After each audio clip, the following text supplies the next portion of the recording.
sobre mitos e verdade da prosperidade. Estão lembrados? Quem está acompanhando aí, essa é a quarta e última semana desse tema. Então, hoje nós vamos ver o tema: prosperidade é riqueza? Porque isso tem sido impregnado na cabeça dos crentes, isso tem sido disseminado nas igrejas evangélicas, que crente tem que ser rico, crente tem que ser próspero, para ser próspero tem que ser rico. Será? E nessa noite a gente vai ver se isso é verdade ou se é um mito. Vamos lá, vamos começar com a terceira carta de João, lá no finzinho do Evangelho, perto de Apocalipse. 3 João 2. Qual é o capítulo? 3 João 2. Quando você chegar aí, você vai entender. 3 João 2. Achou? No finalzinho da Bíblia, antes de Apocalipse. 3 João 2. Tem capítulo aí em 3 João? Não. É por isso que só tem versículo. Aí quando é uma carta assim que só tem entre aspas um capítulo, a gente não fala capítulo, a gente fala 3 João 2, quer dizer, terceira carta, versículo 2. Achou? Veja o que o apóstolo João escreve: amado, desejo que sejas... O que é que está na sua Bíblia? Desejo que sejas... Não está não? Algumas versões já está no texto original mesmo, que te vá bem, não é isso? Pronto. Na que eu peguei aqui está escrito: amado, desejo que sejas próspero em todas as coisas e que tenha saúde, assim como é próspera a tua alma. E nas outras versões, que estão corretíssimas: amado, desejo que te vá bem em todas as coisas e que tenha saúde, assim como a tua alma, assim como bem vai a tua alma. Feche seus olhos por um instante. Pai querido e amado, esta é a porção da Tua palavra que agora vamos ler. Que essa palavra, ó Pai, sirva de alimento às nossas almas, Senhor, e sirva também, ó Pai, de esclarecimento, para que nós possamos entender, compreender a Tua palavra e possamos, ó Pai, propagar, ensinar aos outros, ó Pai, esta palavra, de forma que possamos nos sentir mais firmes e fortes na Tua presença, onde nenhum vento de doutrina, onde nenhuma insensatez, ó Pai, teológica, vai nos tirar do propósito que o Senhor tem para nós. Que possamos, ó Pai, nos deleitar nesta noite, em o nome de Jesus. Amém. Podeis tomar assento, por favor? Nós cremos em prosperidade. Esta comunidade cristã, ela crê sim na prosperidade. E na prosperidade em todas as áreas da vida. E não só prosperidade financeira. Então, que isso fique bem claro: nós acreditamos sim na prosperidade, nós acreditamos sim no dizimar, no ofertar, no primiciar, conforme Deus coloca no seu coração, por gratidão e por generosidade. Então, essa igreja sim, ela prega prosperidade, ela crê em prosperidade. O que ela não crê é prosperidade como riqueza. Nós não cremos nisso. Nós também não cremos em prosperidade como avareza. Nós não cremos nisso. E é sobre isso que esta noite nós queremos falar. Veja que o apóstolo João, ele diz assim: amado, desejo que te vá bem. Esse te vá bem já está traduzido para o português de uma maneira, fiel. Se a sua versão está assim, parabéns. É isso mesmo, que te vá bem. Só que no original está o significado da palavra prosperar. Te desejo que seja próspero. Diga, eudu. O que é o eudu? Eudu é uma palavra grega, de forma contraída, de forma simples, que significa prosperidade. Então, no original está dizendo: amado, desejo que eudu em todas as coisas. Ou seja, que te vá bem, que seja próspero em todas as coisas, e que tenha saúde, assim como é próspera a tua alma. Veja que naquela época, as pessoas viajavam pouco em relação a hoje. Hoje a gente às vezes está assim, né, Jário com Thalita, ele diz assim, amor, bora ali na linha verde, aí vai ali em Praia do Forte, né, de vez em quando, né, direto, né, aí vai de manhã, volta de noite, porque tem culto, ele participa, ele congrega conforme a orientação bíblica. Não é isso? A gente chega de férias, aí Geraldo diz assim, Ana Aline, a gente está com dinheiro aí, né, sobrando, bora ali em Gramado, né, dar uma passeada, comer um chocolate, né, comer um fudi, né, né? A gente já está com tantos anos de casado, bora comemorar o aniversário de casamento lá em Gramado, assim, a gente viaja, né, Valdete, né, aposentada, diz assim, acho que eu vou ali conhecer Paris, que eu não conheço ainda, passar uns 10 dias, aí pega o avião, né, Salvador, São Paulo, Paris, não é? Tem pessoas que fazem bate-volta dos Estados Unidos, meu irmão, sai daqui, 12 horas de voo, chega lá, desce, resolve alguma coisinha, volta no mesmo dia, mais 12 horas de voo, é claro que vai gastar mais do que 24 horas, mas é um bate-volta, pessoas fazem isso. Mas naquela época não se viajava dessa maneira. Não se viajava para visitar parentes, isso e aquilo, até porque as pessoas, famílias viviam juntas. Né? Se você tiver a oportunidade de visitar algum país do Oriente Médio, principalmente Egito, Jordânia, você vai ver que são prédios familiares. Como também aqui na Bahia, apesar de que a gente não aconselha isso, né? Por exemplo, lá no Egito, a gente viu bem isso. Prédio de 6, 7, 8 andares, sem elevador, onde os pais, o patriarca e a matriarca, moram no térreo, aí o filho mais velho mora no primeiro andar, o segundo filho mora no terceiro, e por assim vai. E o caçula mora no último, né? E sem elevador, porque as famílias, elas vivem juntas. E na antiguidade não se viajava muito, era uma coisa muito, muito difícil de estar viajando. E as viagens que existiam, a grande maioria eram viagens de negócios ou a negócios. Eu fico, né, quando vou pregar e fica com 2 professoras de português na minha frente, eu fico pensando e repensando cada palavra, porque, né? Então, eles viajavam para resolver, para vender, para comprar. Eram viagens, vamos dizer assim, como é que fala? De empresários. E essas viagens, quando a pessoa ia sair para viajar, a outra desejava que você vá e volte em paz, que tudo te vá bem. Por isso que você lê aí na 3ª carta de João, que te vá bem. Que tudo te vá bem, que te vá bem a saúde, que te vá bem a comida, que te vá bem as vendas, que te vá bem a compra, que te vá bem a volta. Então, esse era o sentido da palavra prosperidade. Quando a pessoa diz assim, que você seja próspero, quer dizer que você vá e que você volte em paz, que tudo te vá bem. Este é o sentido da palavra prosperidade. Agora, é claro que com o passar do tempo, essa palavra, até em função do contexto de viagens, de negócio, começou-se a aplicar ela só para a questão financeira, o que é errado, porque a prosperidade é em todas as áreas. Quem está com saúde aí, dá um glória a Deus. Glória a Deus. Então você tem prosperidade. Você que está com sua família, ainda que, né, aqueles perrenguezinhos que tem de vez em quando, mas você tem uma família, dá um aleluia. Aleluia. Você é próspero, meu irmão. Você que está aí lutando a cada dia, se esforçando para ler a Bíblia, para estudar a palavra, para jejuar, para congregar.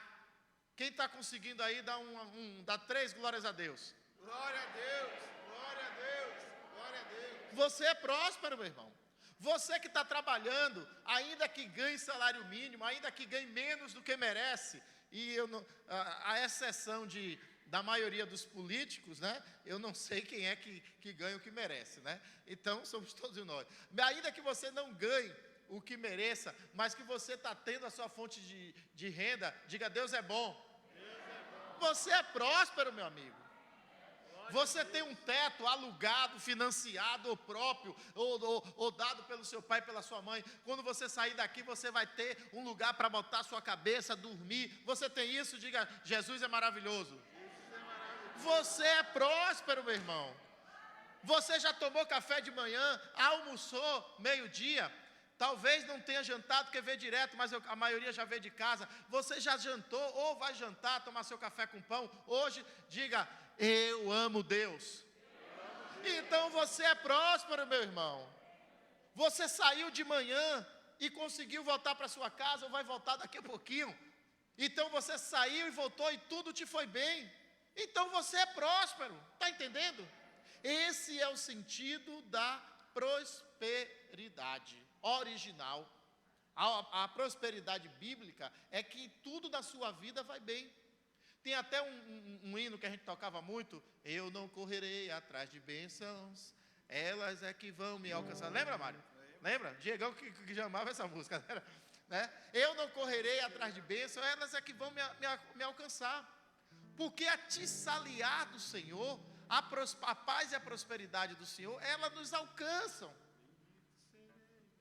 Quando a gente busca a Deus em primeiro, pronto, aí a prosperidade nos alcança. A gente tem que entender isso. Agora vamos pegar um outro texto, está lá em 1 Coríntios 16, 2, por favor.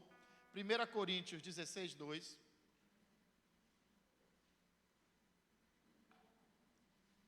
Achou? Vou te mostrar um contexto da palavra prosperidade aí. 1 Coríntios 16, 2. Eu sei que os músicos não sentem calor, mas eu sinto, viu? Tá aqui, peraí. Estou começando a suar aqui, eu estou olhando ali, poxa, os dois aparelhos ligados, e eu com calor. É até bom botar esse negócio ou para ficar fazendo assim, ou só para lá, porque só para baixo aí não adianta muito não, viu? Muito bem, então vamos lá. 1 Coríntios 16, 2 diz assim: no primeiro dia da semana. Qual é o primeiro dia da semana, irmão? Domingo. A igreja primitiva se reunia dia de domingo, é? Não era dia de sábado, não? Então aí já caiu o argumento do sabatismo, né, irmão? Não é esse o foco da pregação, não, mas a gente não pode perder a oportunidade, né? Professor é um problema. No primeiro dia da semana, que é domingo, cada um de vós ponha de parte o que puder ajuntar, conforme a sua, para que não se façam as coletas quando eu chegar. Então nós sabemos que o apóstolo Paulo, ele estava indo para a cidade de Corinto, né, para a igreja no domingo, né, não foi no sábado, e ele disse assim: olha, vocês juntem logo aí o que vocês vão doar.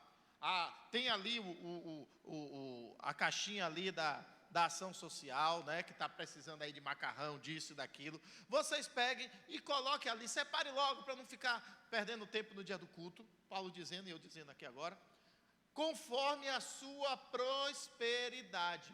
Neste contexto aqui, a palavra está ligada à prosperidade financeira. Você vai dar conforme suas posses. Se você é uma pessoa que pode doar um caminhão de cesta básica, ó, pegou a visão. Se você pode doar um caminhão de cesta básica, você doa um caminhão com cesta básica. Se você pode doar, né, 3 cestas básicas, então pode, eu estou diminuindo, mas é porque vai chegar a hora que vai ser só 1 quilinho. Você doa 3 cestas básicas. Se você só pode doar uma cesta básica inteira, você doa uma cesta básica. Mas se você só pode doar 1 quilo de arroz, você doa só 1 quilo de arroz. Você não vai fazer dívida, você não vai pegar e comprar no cartão de crédito, porque alguém diz, não, tem que botar. É conforme a sua prosperidade. Você abre lá o seu armário, ou quando você for fazer as suas compras, né, como a gente diz aqui, fazer o seu mercado, você chega lá e conforme a sua necessidade, você diz, poxa, eu só tenho R$500 para fazer mercado. Eu vou tentar aqui fazer um mercado de 490, esses 10 eu vou comprar alguma coisa para a cesta básica. Talvez você diga, não, eu tenho R$1.000 para fazer o mercado. Então eu vou gastar 950 e vou pegar 50 para comprar de cesta básica. Isso aí é conforme a prosperidade financeira de cada um. Então, a gente tem sempre que estar buscando o contexto, porque o texto fora do contexto é o quê? Pretexto para heresia. Então, a gente tem que entender que a prosperidade, ela é de dentro para fora. A prosperidade, conforme a gente leu em João, ela tem a financeira? Tem, mas ele diz, assim como te vai bem a tua alma. Se a sua alma, se você aqui por dentro não tiver prosperidade, não entender as coisas de Deus, você vai cair no conto da carochinha e vai querer só prosperidade de fora para dentro, como muitos estão buscando. Mas nós temos que buscar, em primeiro lugar, a prosperidade interior, a prosperidade da alma, para que isso possa ir avançando. Nós não podemos viver procurando acumular riquezas. Isso aqui já foi ministrado, não sei se por mim ou por pastor Fábio, né? A gente não pode viver acumulando riquezas aqui na terra. Não é esse o foco, isso não é prosperidade. Nós temos que viver com o sentimento de o que a gente tem, a gente dividir, a gente dar. E para isso a gente precisa conhecer o sentido da palavra prosperidade, que é que tudo te vá. Muitos querem acumular só para si, querem mais. E esquece que quem tem prosperidade financeira, como bênção dada por Deus, Deus deu para que você possa ajudar outros. Lembra da história do jovem rico? Jesus pediu algo para ele. Naquele momento, a gente não sabe depois, mas naquele momento ele negou a Jesus. Ele não quis dividir o que ele tinha. Ele não quis repartir. Então, quando a pessoa ela começa a acumular, ela vira egoísta. Eu não vou dar nome por uma questão de ética, mas na minha família, por parte de mãe, de forma terrível, eu pude comprovar isso. Eu tenho um tio que é muito bem de vida, mas ele não dá um centavo a ninguém. E não descobri isso porque fui pedir não, viu? Descobri isso vendo as situações. É um verdadeiro muquirana. É uma pessoa que saiu do nada, realmente ele não tinha nada, e durante uma vida com trabalho, ele conseguiu, pela força do braço dele, pela misericórdia de Deus, não sei se ele reconhece, tá? Ele conseguiu muito dinheiro, é muito rico, mas não ajuda ninguém. Avareza. Está entendendo, irmãos? E talvez você diga, na minha família também eu conheço assim. Ou então eu conheço, tem uma pessoa, amigo, próximo a mim que é assim. Tem alguém lá no trabalho que é assim. Conhece ou não conhece? Isso. Diga, essas pessoas são verdadeiras represas. Então, a pessoa que ela não entende o significado da prosperidade verdadeira, ela quer cada vez mais acumular, ela vira uma acumuladora, ela vai virando uma represa. O rio está vindo e ela está segurando, é minha. Mas Deus não nos chamou para ser represa. Diga, Deus me chamou para ser um rio. Você já reparou como é um rio? O rio ele recebe e dá, ele recebe e dá. O rio que sempre está recebendo e que está dando, ele nunca fica seco. Ele o tempo todo vai entrar e vai sair. O problema é quando o crente começa a só querer ver dinheiro entrando. No máximo ele dá o dízimo ou faz um voto, né, como barganha com Deus para querer mais. E aí, às vezes, até acha que é Deus que está no negócio, mas não é Deus. Deus já está fora desse negócio faz tempo. Mas o falso Deus, o Deus desse século, entra na vida dessa pessoa, dá as coisas de bandeja para ela, vai fazendo com que cada vez mais ela vá se enforcando. Ele só vai dando corda para a pessoa se enforcar. Tem muita falsa prosperidade aí. Tem muita gente que está na igreja, que está ficando rico e está dizendo, Deus me prosperou. Precisa saber que Deus te prosperou. Porque se você está como represa, não é Deus que está te fazendo prosperar. E lembre-se, O inimigo é imitador. O senhor está falando que tem pessoas na igreja que são prósperas e que não foi Deus que deu prosperidades? Não sou eu, não. É a Bíblia que afirma isso. Deus está onde há justiça, onde há amor, onde há generosidade. Nesse lugar Deus está. Mas existem muitos locais que parece que é, mas não é.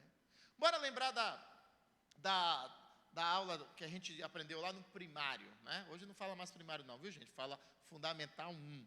Mas na minha época, né, era primário. Tinha ensino primário, ensino ginasial, depois ensino secundário. Hoje é educação infantil, que era pré-escola, Fundamental 1, que é o primário, Fundamental 2, que é o ginásio, e ensino médio, que é o secundário, que é o segundo grau. Muito bem, aquela aula de ciências que eu lembro até hoje, tinha um recurso tecnológico de última geração, lá na década de 80, né? Deixa eu ver, deve ter sido 81. A professora, era uma caixa, eu não sei nem como é o nome daquilo, mas Valdete vai lembrar. Era uma caixa assim, como se fosse uma caixa desse tamanho, parecendo uma mala, onde tinha uma tela e dentro ficava uma luz girando, né? Eu não sei como é o nome daquilo. E aí eu tive a aula do ciclo da água. Rapaz, eu fiquei encantado com aquilo. Eu deveria ter, acho que é segunda série, deveria ser 1981. Que recurso tecnológico lindo, rapaz. O ciclo da água. Aí o negócio ia girando assim, aí ia aparecendo. Quando ele passava a luz em cima, acendia as nuvens. Aí as nuvens choviam, né? A água caía no rio, né? Aí tinha aquele negócio, evaporação, condensação, sublimação, aquele negócio todo. Aí o rio enchia, e o rio, como diz o cancioneiro popular, o rio corre para o... Aí a água vai para o mar, o sol bate, a água evapora, o sal não sobe, não é isso, gente? A água que sobe, por isso que quando chove é água doce, porque o mar evapora a água, mas o sal fica. Aí a água sobe, condensa nas nuvens, desce, não é isso o ciclo da água que a gente aprende de maneira bem simples aqui? Então, dessa forma, é a forma que Deus também nos chama para nós vivermos. A Bíblia diz que o Espírito Santo é tido como o quê? O oceano, a gente até canta, eu navegarei no oceano do Espírito, não é isso? O oceano, imagine assim, Deus é o oceano, de onde começam a subir todas as bênçãos que estão aí. Chega no céu, aí a gente pede, Senhor, estou precisando, a nossa adoração sobe para Deus, aí condensa essas nuvens de bênção, essas nuvens de bênção em forma de promessa, de tudo mais, descem, né? Cai nos rios, no rio dos nossos corações, a gente entrega novamente no oceano. É esse o ciclo. Eu fiz essa analogia agora de tarde, se não ficou muito legal, me desculpe, mas eu fiz essa analogia, que as bênçãos de Deus, elas vão fazendo isso. Ele é o oceano que alimenta, a gente recebe as bênçãos do céu, a gente até canta, faz chover, não é isso? E a gente vai nesse ciclo, mas se a gente deixa de ser o rio, que entrega para o mar, e a gente resolve represar as bênçãos, irmão, isso não é de Deus. Represar bênção é o jovem rico. Quando uma pessoa se converte de verdade, assim como Zaqueu, hoje eu estou fera nas músicas, já viu? Estou lembrando de tudo, rapaz, só não sei cantar. E aí, como Zaqueu, ele vai, quando ele entendeu realmente qual é o propósito de Deus, o que foi que ele fez? Ele parou de represar e ele abriu e disse, vou dar 4 vezes mais tudo aquilo que eu roubei, e tal, e pererê, pererê. Pronto. Quem aqui já teve a oportunidade de ir a Paulo Afonso? Levanta a mão aí. Só eu e Débora. Poxa. Então fica a dica. Tá vendo? Fica a dica, viu, Jário? Paulo Afonso, passeio maravilhoso. De carro dá umas 6 horas de viagem, né? Dependendo do seu pé, pode ser menos ou pode ser mais. um lugar com uma temperatura maravilhosa, beirando os 42 graus, se for no verão, tá? Mas tem bastante rio, lá tem uma praia mesmo, você olha assim, a gente que é de Salvador, a gente olha assim e pensa que é uma praia mesmo, até mar, mas é no Rio São Francisco. Tem a praia, a areia toda branquinha, orla, você vai comer um surubim, né, com o pé dentro d'água assim, uma coisa maravilhosa, indico o passeio. E lá você vai visitar a hidrelétrica de Paulo Afonso, da Chesf. Você vai ter a oportunidade de entrar mesmo, ver as turbinas lá por baixo, e você vai ver aquela represa enorme. E na hora que abre as comportas, meu irmão, né, que libera aquela água, não sei quantos milhões de metros cúbicos por segundo, e você vê aquele rio assim, né, cauduloso, aquele rio enchendo e levando água para tudo quanto é lugar. Deus chamou a você, Deus chamou a mim, para sermos rios, onde não vamos represar nada. E se tem alguma coisa represado, deixa fluir. Amém? Está dando para entender até aí? Amém. Pronto, então diga, eu não sou represa. Eu não sou represa. Eu sou rio. Eu sou rio. 1 Timóteo 6,17, por favor, pegue aí. 1 Timóteo 6,17. Achou?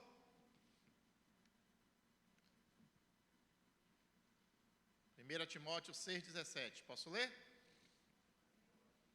Diz assim: manda aos ricos deste mundo que sejam... Hã? Ah, sim. Manda aos ricos deste mundo que... Pronto. Mas na minha versão está... eu vou lendo a minha versão, viu? É a mesma coisa, mas está diferente aqui um pouquinho. Manda aos ricos desse mundo que sejam generosos. Nem ponham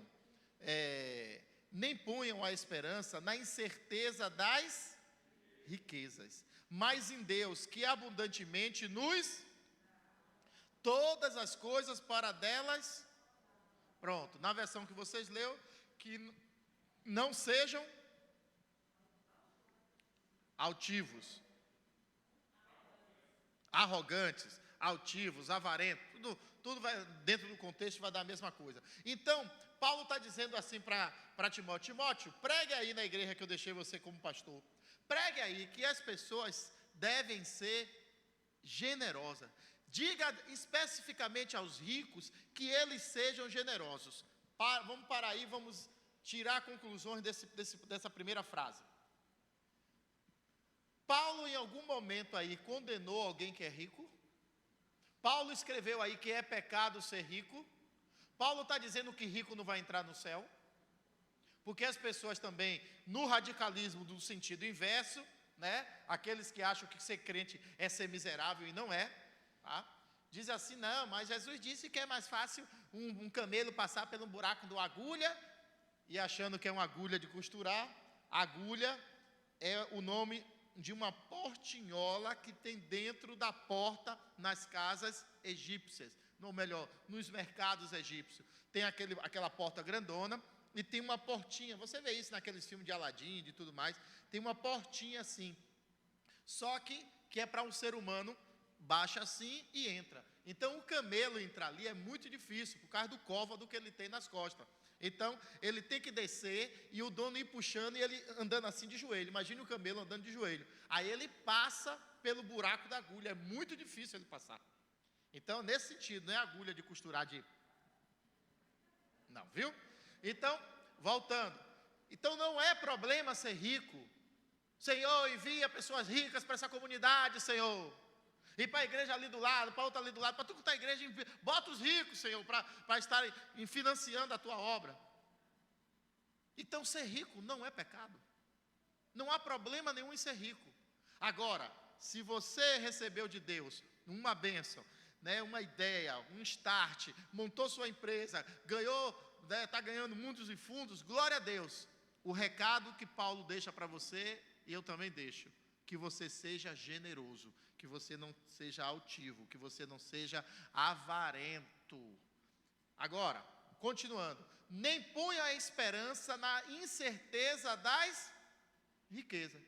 Deixa eu te dar um exemplo real, 2022, 24 de março. alguns magnatas russos, como é que estão hoje? Será que hoje eles são magnatas?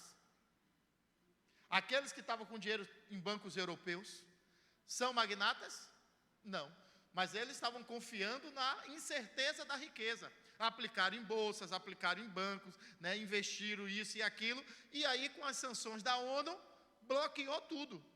Se eles provavelmente têm coisas lá na Rússia que vai dar para eles levarem. Mas com certeza, boa parte da riqueza deles, eles perderam tudo.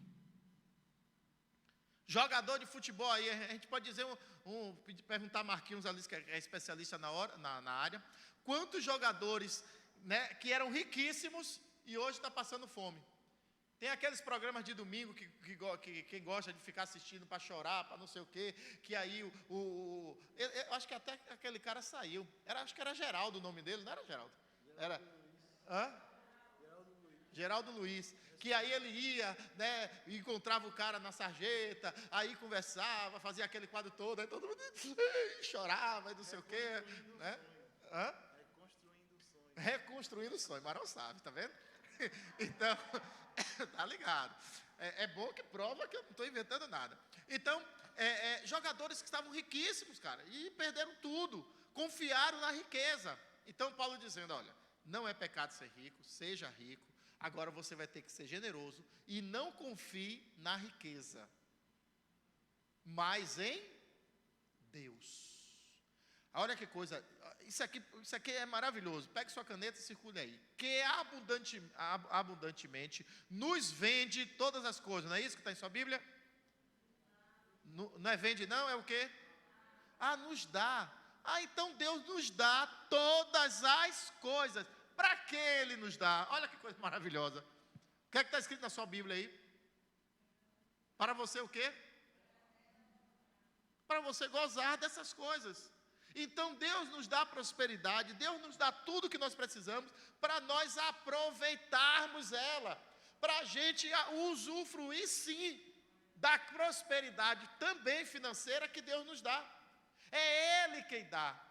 Só que tem pessoas, como eu dei o exemplo da minha família, que são pessoas que estão como represas, acumulando, né, Ivan? Só acumulando, e o que acontece? Ela não goza, ela não aproveita. Vai deixar para quem? Talvez os filhos, netos. E tem aquelas pessoas que não têm filho nem neto, vai deixar para quem? Para o governo, como se diz. A pessoa não aproveita, a pessoa não tem vida. Trabalha de domingo a domingo, feito um escravo, não aproveita nada, Marão. Não vai numa praia, não viaja, não, porque eu tenho que trabalhar, não, porque eu tenho que trabalhar, não, porque eu tenho que trabalhar, não, porque eu tenho que trabalhar. É Deus que te dá para você gozar. Então, se você não está aproveitando, você não está recebendo prosperidade de Deus, coisa nenhuma. Na melhor das hipóteses, você está recebendo da força do seu braço, e que é maldição. Porque o homem não pode confiar na força do seu braço, nem confiar nem em cavalos, nem em cavaleiros. Tem que confiar no... Está entendendo? Diga, estou entendendo. Então, querido, nós precisamos parar de usar a desculpa da prosperidade, né, para mascarar a avareza. Muitos estão aí, né, se lançando em tudo quanto é desafio, em tudo quanto é campanhas e igrejas, porque na realidade eles são avarentos, são gananciosos. E aí, em nome de uma pseudo-prosperidade, não, eu estou buscando prosperidade. Quais são os cultos mais cheios na maioria das igrejas, principalmente as igrejas neopentecostais? Culto de prosperidade e o culto de teatro, ou o culto de libertação. São os cultos mais cheios. São cultos mais cheios. Quando chega no culto de adoração, diminui o número. Está entendendo? Diga, estou entendendo. Então, querido, muitos usam a teoria, né, da prosperidade para mascarar a ganância, para mascarar a falta de contentamento. Esse ano, no viradão que a gente fez aqui, de 31 para 1º, o Senhor, né, colocou no meu coração, ministrei aqui, o pastor Fábio também ministrou e foi confirmando, e a gente disse, esse é o ano do contentamento. Não é que, tem que bora fazer, encher a igreja, tudo, fazer camisa, é o ano do contentamento, mas que nesse ano a gente possa entender que se você não consegue se contentar com o que Deus te dá, você vai virar ganancioso. E essa prosperidade não é de Deus. A prosperidade de Deus te traz contentamento, porque você é grato por tudo que vai chegando à sua mão. E, como a gente já pregou aqui também, Deus para cada um tem uma medida. Então, se Deus te abençoou com um trabalho que você ganha, R$2.000 por mês, e você está conseguindo manter sua casa, manter sua família, tudo, seja contente a Deus. Pode até ganhar mais, se Deus realmente colocar isso no seu coração, mas não vá ser ganancioso. E não, eu sirvo ao Deus Todo-Poderoso, eu sou cabeça e não sou cauda. Se hoje eu ganho 2.000, amanhã eu tenho que ganhar 3.000, se hoje eu ganho 3.000, amanhã eu tenho 4.000. E a pessoa vai nessa vibe, ganância. Não tem contentamento, não tem agradecimento. E nós precisamos ter contentamento. Diga assim: o avarento não possui coisas, as coisas que possuem o avarento. Não é verdade? O avarento não tem dinheiro não, meu. Pode ser rico como for, mas ele não tem o dinheiro. O dinheiro é que tem a ele. Ele não é senhor do dinheiro. O senhor, dinheiro, que é senhor dele. E o senhor do dinheiro tem um nome. Começa com Ma e termina com Mon. Como é o nome? Mamon. Mamon é o senhor da ganância. Mamon é o senhor da usura. Mamon é o senhor da avareza. E Jesus falou sobre isso, né? Então, querido, nós não podemos entrar nesta situação de ficar maluco correndo atrás de riqueza. Nós temos que ir até onde o Senhor nos leva. E eu quero te provar isso em Salmo, por favor, Salmo 62, verso 10, parte B. Salmo 62, parte B. Achou? 62, 10, parte B.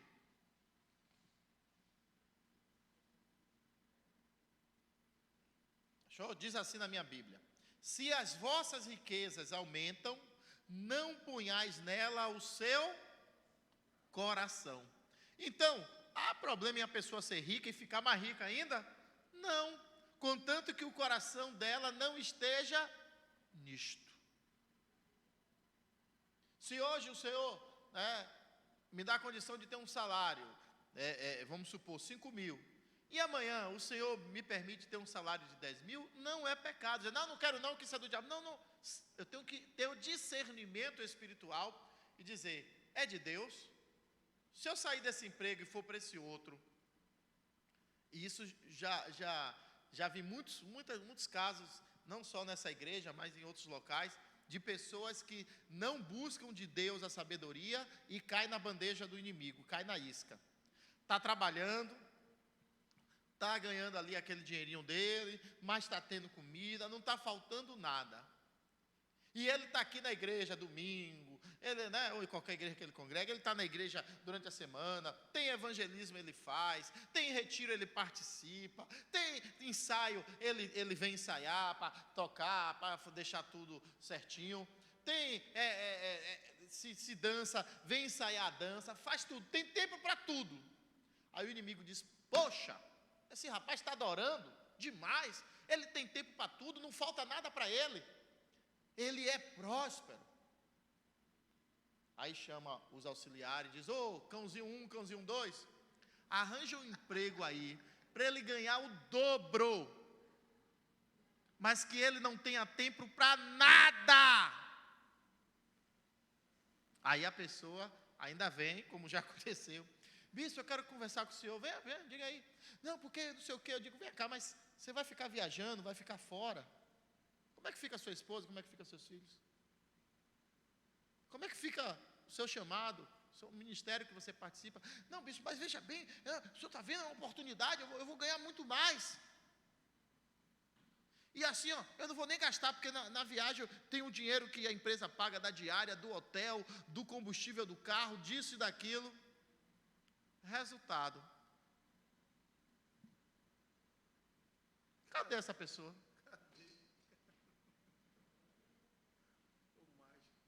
Talvez você conheça alguns. Pessoas que agora só ficam de domingo a domingo, domingo a domingo, domingo a domingo, trabalhando, trabalhando, trabalhando, trabalhando. E olha que eu tenho uma carga de trabalho alta, mas não negocio o meu tempo para o Senhor. Porque é o Senhor que nos garante, amém? Então tenha cuidado com a riqueza que está aumentando. Tenha cuidado com determinadas propostas de trabalho, de sociedade, que vai tirar você da presença do Senhor. E eu conheço várias situações que estão acontecendo hoje em nossa comunidade. Então, não é errado, diga, não é errado crente ter dinheiro. Errado é o dinheiro ter o crente. Já podia até encerrar por aqui. Então, querido, a avareza é que é o pecado. Desejar ser rico não é pecado. Querer ganhar mais não é pecado. Não disse isso aqui em momento nenhum. Agora, tudo tem que ser conforme o projeto de Deus. Por exemplo, é pecado querer ser pastor? Sim ou não? Não. Por mais que a pessoa diga assim, não, mas pastor é chamado. Mas não é pecado a pessoa dizer, eu quero ser pastor. Até na Bíblia diz isso. Que boa coisa é aquele que aspira, né, aquele que deseja o episcopado, ou seja, aquele que deseja, né, seguir a carreira eclesiástica. Boa coisa o faz, boa coisa é. Então desejar, né, ser um pastor é uma boa coisa. Agora, com que sentimento, com que motivação você quer ser pastor? Vou te dar um exemplo. Simão, o mago. Simão chegou e viu Pedro dizer assim, levanta e anda! E o cara levantava. Ele viu, né, João passar e dizer, seja curado em nome de Jesus. O cara era curado. Simão ficou louco. Simão viu o batismo no Espírito Santo, viu as pessoas lá dando terra, viu as pessoas falando em outras línguas, viu as pessoas, né, tendo visão, dizendo, eu estou enxergando isso, estou enxergando aquilo. E Simão ficou louco e chegou para Pedro e disse, quanto é que você quer, cara? Diga aí. Pedro, o que é que você quer? Não, quanto é que você quer? Para quê? Para você me dar esse poder aí, para eu ganhar dinheiro.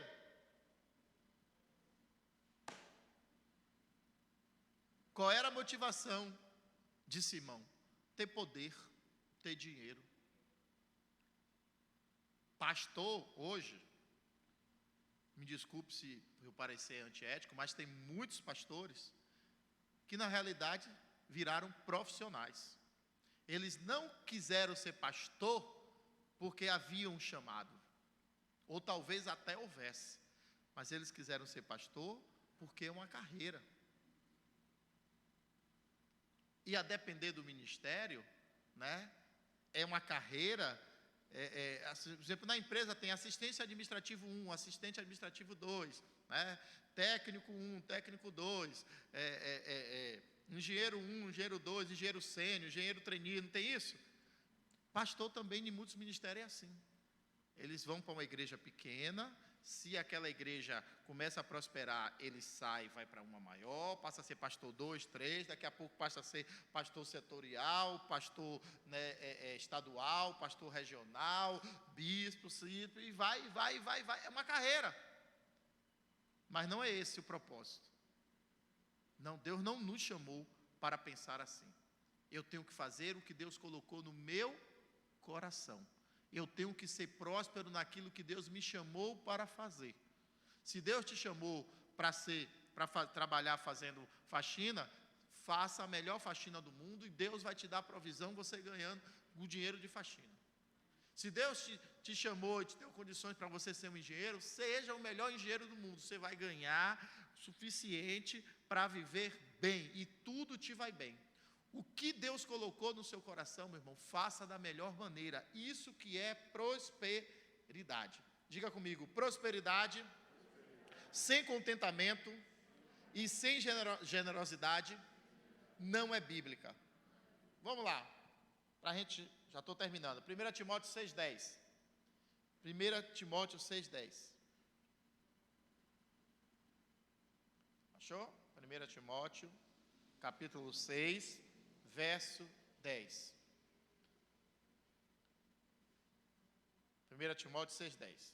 Diz assim na minha Bíblia: porque o amor ao dinheiro é a raiz de toda espécie de males, e nessa cobiça alguns se desviaram meu Deus, como isso é atual, e se transpassaram a si mesmo com muitas dores. Aqui não está dizendo que dinheiro é do diabo, como alguns até afirmam: dinheiro é do diabo, não foi Jesus que criou o dinheiro, e não foi Deus. De bobagem, pai. O problema não é o dinheiro, é que nem uma faca. A faca é um problema? Não. Agora, se você pega a faca para querer furar um outro ser humano, aí passa a ser um problema. Apesar de que continua não sendo a faca, mas quem manipula a faca. Então, dinheiro não é problema. Ainda que ele esteja sendo usado por mal, não é o dinheiro, é quem usa. Então, o apóstolo Paulo diz: porque o amor ao dinheiro é a raiz de todos os males, de toda a espécie de males. Tudo de ruim que tem acontecido no mundo é por causa do dinheiro. 24 de março de 2022. Independente de todos os outros motivos, o principal motivo que hoje a Ucrânia está sendo massacrada é por quê? Dinheiro. Um solo super rico, cheio de petróleo, cheio de minerais, e terra boa para se plantar, e acesso ao mar, tudo isso. O que é que a Rússia quer? Esse espaço. Esse espaço. Tudo funciona ao redor do dinheiro. Por que o país está do jeito que está? Por causa da ganância da maioria, da grande maioria dos políticos. E do povo que elege, tanto de direita quanto de esquerda, de centro. A gente não está aqui para discutir isso. Mas aquela pessoa que trocou o voto dela por um óculos, aquela pessoa que trocou o óculos dela por uma dentadura, aquela pessoa que trocou o voto dela para trabalhar no saque, do Iguatemi, do Shopping Paralela, aquela pessoa que trocou o voto dela por uma cesta básica. Então, tudo isso é em função do dinheiro. E isso gera todos os males. E nessa cobiça, alguns se desviaram da fé. Gente, quando a gente para ver algumas coisas que envolvem pastores aí, dá nojo. A gente está vendo aí alguma coisa na televisão aí por esses dias, dá nojo. Não são pastores, são lobos disfarçados. Não estou dizendo, pastor não pode participar de política. Pode, mas não de política suja. O amor ao dinheiro é a raiz de todos os males. E nessa cobiça, alguns se desviaram da fé e se transpassaram a si mesmo com muitas dores. Eu lembro de uma igreja que eu respeito muito, porque igrejas são formadas por pessoas, de um líder e que estava numa expansão tão grande no Brasil e no mundo, mas, por amor ao dinheiro, botou dinheiro na meia. Quando chegou, desceu do avião, olha a confusão. O que era um mega ministério no Brasil hoje, o amor ao dinheiro é a raiz de todos os males. Então, querido, a gente pode passar por privações, sim ou não? Deus pode permitir que a gente perca alguma coisa, mesmo sendo dizimista, sim ou não? Sim. Se eu der 100, o Senhor tem que me dar 100 vezes mais? Não. Então, é mito. Vamos lá, as 4 semanas. É mito. Se você der o dízimo, nunca será roubado, porque Deus repreende o devorador. Não. Já viu isso aqui? Acho que foi a primeira semana logo, né? Isso é mito. Isso é mito. Até porque o texto estava num contexto. E o contexto não é essa situação financeira. Se você é obediente a Deus, o maligno não te toca. O devorador não vai te tocar, meu irmão. Mas não é porque você deu dízimo. Porque tantas pessoas que dão dízimo só por dar, só por medo, só por obrigação, isso não tem nenhuma validade diante de Deus. dá o dízimo e está brigado com o irmão da igreja, dá o dízimo e está brigado com o esposo, com a esposa, dá o dízimo e está falando mal do pastor, dá o dízimo e está falando mal disso e daquilo. Você acha que Deus enxerga esse dízimo como? Nada. No máximo vai servir para pagar as contas da igreja. Mas essa pessoa está dando brecha. Dá o dízimo, mas não frequenta, não congrega. Fulano, a casa aqui que a pessoa chegou, disse: bispo, está aqui que a irmã Josefina mandou trazer o dízimo dela. Eu disse: meu irmão, bota ali. Já aconteceu isso com você, Michel?